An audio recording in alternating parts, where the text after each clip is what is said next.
எனக்கு அன்பானவர்களே, ஆண்டவர் இயேசுவின் நாமத்தில் வாழ்த்துக்கள். ஆண்டுடைய தயவினால் கடந்த 24 நாட்கள் லெந்து நாட்களை ஒட்டியதான ஒரு 10 நிமிட செய்தி உங்களுக்கு நாங்கள் கொடுக்கிறோம். ஆலயத்திலே 3/4 மணி நேரம் ஆண்டுடைய வார்த்தையை தியானிக்கிறோம். இந்த 25ஆம் நாள் உங்களை சந்திக்க தேவன் கொடுத்த கிருபைக்காக ஸ்தோத்திரம். நான் மத்தேயு 26ஆம் அதிகாரத்தில் உள்ள வசனங்களை தியானித்து அதிலுள்ள வார்த்தைகளை தான் கொஞ்சம் கொஞ்சமாக நாம் படித்து வருகிறோம்.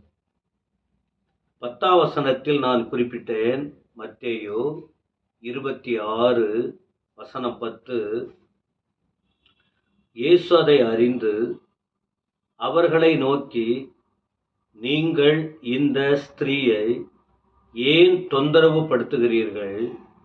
என்னிடத்தில் நற்கிரியை செய்திருக்கிறாள் என்று இந்த வசனத்தை மையமாய் வைத்துதான் இதற்கு முன்பும் நான் குறிப்பிட்டேன். இப்பொழுது உங்களுக்கு சொல்லுகிற வார்த்தை அப்படி. என்ன நற்கிரியை செய்தாள்? ஆண்டவர் அவருடைய பாராட்டுதலின் வார்த்தை. ஆண்டவர் எப்பவுமே ஒரு காரியம் செய்தால் அதை வெளிப்படுத்தி காட்டுகிறவர். மனுஷங்க நல்லதையும் சொல்ல மாட்டாங்க, கெட்டதா இருந்தா நிறைய சொல்லுவாங்க. ஆனா நம்முடைய ஆண்டவர் பாருங்க, மனுஷன் யாருன்னு அவருக்கு தெரியும். மனிதனுடைய ஞானம், அவருடைய பலன், அவருடைய சகல கிரியைகள் தெய்வத்துக்கு தெரியும்.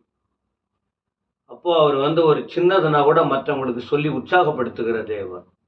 அப்ப இந்த இடத்துல சொல்றாரு, இவள் என்னிடத்தில் நற்கிரியை, நல்ல காரியம் செய்திருக்கிறாள். என்ன செய்தாள் என்று பார்க்கும்போது 12ஆம் வசனத்தில் பார்க்கிறோம். என்ன 12ல 2 காரியம் அங்க சொல்றாரு. இவள் இந்த தைலத்தை என் சரீரத்தில் ஊற்றினாள். முதல்ல என்ன சொல்லியிருக்கு? இவள் யார்? மரியாள். என்ன செய்தாளாம்? சரீரத்தின் மேல் தைலத்தை ஊற்றினாள். அந்த தைலம் எப்படிப்பட்டது என்பது 7ஆம் வசனத்தில் படிக்கும்போது, அந்த பரிமள தைலம், அந்த வாசனையான தைலம், இதை அவள் சிரசின் மேல் ஊற்றினாள் என்று சொல்லப்பட்டிருக்கிறதே, அதை தான் இங்க சொல்லுகிறாள். இவள் நற்கிரியை செய்திருக்கிறாள். என்ன செய்தால் தெரியுமா? இந்த தைலத்தை என் சரீரத்தின் மேல் ஊற்றினாள். 1. 2வது, என்ன அடக்கம் பண்ணுவாங்க, அதற்கு எத்தனமான செய்கையாக இருக்கிறது. அப்போ என்ன தைலத்தை ஊற்றினார்னா, பொதுவா இயேசு கிறிஸ்து உயிரோடு இருக்கும்போது இந்த பெண்மணி இந்த காரியத்தை செய்தாள். பொதுவா உயிரோடு இருக்கும்போது யாரும் ஒன்றும் செய்ய மாட்டாங்க. மரித்த பிறகுதான் நம்முடைய சமுதாயத்திலும் மற்ற இடத்திலும் சிலது அந்த வாசனைக்குட்பட்ட காரியத்துக்காக செய்வாங்க. குறிப்பா யூதர்கள் என்ன செய்வாங்கன்னு சொன்னா, குற்றவாளியா இருக்கிறவங்களுக்கு இந்த காரியத்தை செய்ய மாட்டாங்க. ஆனா ஒரு இயற்கை மரணம் எய்திய மக்களுக்கு யூதர்கள் கூட ஒரு மரியாதை செலுத்தும் வண்ணமாக கந்த வர்க்கங்கள், வாசனை திரவியங்களை வைத்து அந்த சரீரம் கெட்டு போகாம பாதுகாக்கிற பழக்க வழக்கம் 30 நாள் 40 நாள் இதெல்லாம் செய்கிற காரியம் அவர்களுக்கு உண்டு. அப்போ ஆண்டவர் இயேசு கிறிஸ்து எப்படி மரிக்க போகிறார்? ஏற்கனவே அவர் மரணத்தை குறித்து சொல்லி வந்தார். எப்படி அவர் மரிக்க போகிறார் என்றால், ஒரு குற்றமும் செய்யாத ஆண்டவரை ஒரு குற்றவாளி போலதான் அவரை அடித்து கொலை செய்ய போறாங்க. இது அவருக்கு தெரியும்.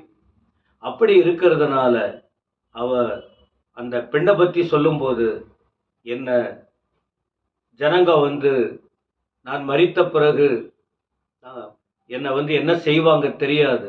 ஏன்னா என் மரணமே ஒரு கொலைக்காரனாக, ஒரு குற்றவாளி போல பண்ண போறாங்க என்ற எண்ணிதான் இந்த பெண் நான் உயிரோடு இருக்கும் போதே இந்த காரியத்தை செய்தாள் என்று குறிப்பிடுகிறதை பார்க்கிறோம். சரி, இந்த பெண் என்ன பண்ணாங்க? முன்கூட்டி அடக்கம் பண்றதுக்கு முன்ன அதை முந்தி கொண்டாள் அப்படின்னா முன்கூட்டியே இதை செய்திருக்காருன்னா ஒன்று. மார்க் 14:8 சொல்லுகிறது, அவள் முன்கூட்டியே அடக்கம் பண்ணுவதற்கு அடையாளம் என்று சொல்லப்பட்டிருக்கு.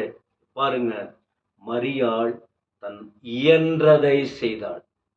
இயன்றதுன்னா 1 வருஷம் சம்பாதித்தால் எவ்வளவு கூலி கிடைக்குமோ, ஒரு ஆள் வேலை செஞ்சா அவ்வளவுக்குரியதை அவள் சேகரித்து வைத்து அவள் இயன்றது.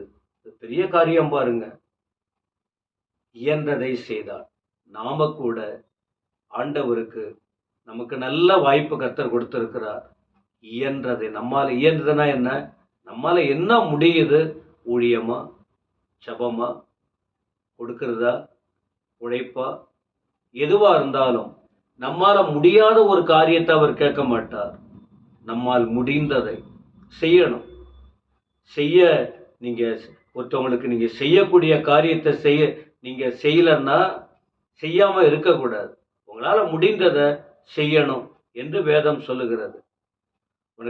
ஒருவனுக்கு நன்மை செய்ய திராணி இருக்கும்போது அதை செய்யத்தக்கவர்களுக்கு செய்யாமல் இராதே என்று வேதம் சொல்லுகிறது. செய்ய வேண்டும். இந்த பெண்மணி செய்தாள். இரண்டாவது, அவள் அந்த அடக்கம் பண்ற காரியத்துக்கு முந்தி கொண்டாள். ஏன்னா மரித்த பிறகு மற்றவங்க செய்றாங்க. அப்படி செய்தார்கள் என்று மார்க் 16:1, லூக்கா 23:56, லூக்கா 24:1 ஆகிய வசனங்களில் படிக்கிறோம். அவர்கள் மரித்த பிறகுதான் அந்த முறைமைகளை கையாண்டார்கள். ஆனா இந்த பெண்மணியோ ஆண்டவர் இயேசு உயிரோடு இருக்கும் போதே அவள் முந்தி கொண்டாள். ஒரு நல்ல காரியம் செய்ய வேண்டுமானால் அதை முந்தி நாம செய்யணும். எல்லாரும் செய்யட்டும், பிறகு நாம் பார்க்கலாம் என்ற கடைசி என்கிற நிலை வரக்கூடாது.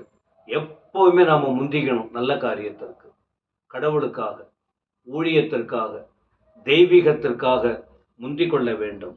மூன்றாவது, அவள் என்ன செய்தாள்னு சொன்னா, அதை அவள் வைத்திருந்தாள். வேஸ்ட் பண்ணல, கொஞ்சம் கொஞ்சமா சேர்த்து வச்சிருந்தா மரியாள்.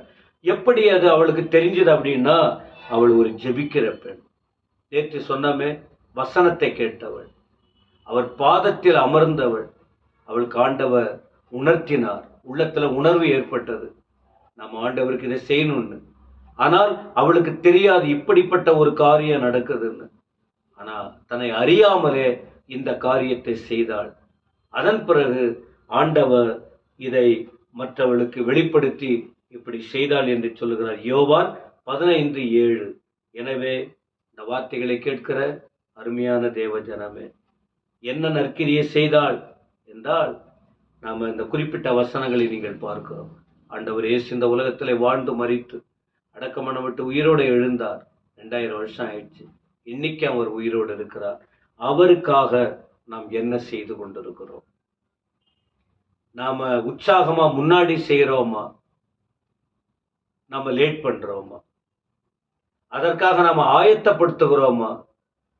அல்லது கடைசி நேரத்தில் நாம தடுமாறுகிறோமா என்பதை யோசிப்போம். இப்படிப்பட்ட வார்த்தைகளை கேட்டு ஆயத்தப்படுவோம். அந்தந்த நேரத்தில் அதை செய்வோம். இது நிமித்தம் கர்த்தர் உங்களை பாராட்டுவார், உங்களை ஆசீர்வதிப்பார், உங்களை மேன்மைப்படுத்துவார். செபிப்போமா? பரலோக பிதாவே, துதிக்கிறோம். இந்த வார்த்தைகளுக்காக ஸ்தோத்திரம். இந்த வார்த்தைகளை கேட்ட எல்லாரையும் கேட்கிற வசனத்தின்படி ஆயத்தப்படுத்தும். உமக்கு நன்றி சொல்லுகிறோம். இயேசு கிறிஸ்துவின் நாமத்தில் வேண்டிக் கொள்ளுகிறோம் நல்ல பிதாவே. ஆமென், ஆமென்.